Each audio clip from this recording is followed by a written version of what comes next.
ஒரு கதை சொல்லிட்டேன் சார். சைலன்ஸ் ரொம்ப சத்தமாக இருக்குல்ல? நீ சிரிச்சா செம ஸ்மார்ட்டாக இருக்கு சார். ஆனால் முன்பல் இல்லாமல் நீ சிரிச்சா ரொம்ப கேவலமாக இருக்கும்.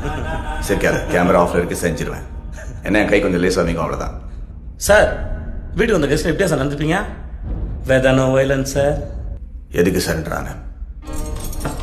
ஒரு கதை சொல்லிட்டு போலான்னு வந்தேன் சார். சொந்த கதை சார். உன்ன மாதிரி ஆளுங்களுக்குலாம் ஒரே கதை தானே. நான் கீழே இருந்தேன், தெருநாயா இருந்தேன், இது செஞ்சு அது செஞ்சு பெரிய ஆள் ஆயிட்டேன். அந்த கதை தானே. ஐயோ எப்படி சார்? என் கண்ணிலே படம் பார்த்தியா சார்? உன்னை பற்றி ஒன்று சொல்லட்டா? இன்னைக்கே 10 கோடி ரூபா கொடுத்து இந்த தொழிலை விட்டுருனா காசு வேண்டான்னு போயிடுவேன். ஆனால் வீட்டுக்கு போய் இந்த காசு எங்கிட்ட எப்படி போடுங்களான்னு திட்டம் போடுவேன். அதுதான் நீ. அதே 10 கோடியை உங்க கையில் கொடுத்து என்னை விட்டுடு சார்னு சொன்னா விட்டுடுயா சார் நீ? என்னை வீட்டுக்கு போக சொல்லிட்டு எப்படி என்கவுண்டரில் போகலான்னு பிளான் பண்ணுவேன். அதானே சார் நீ?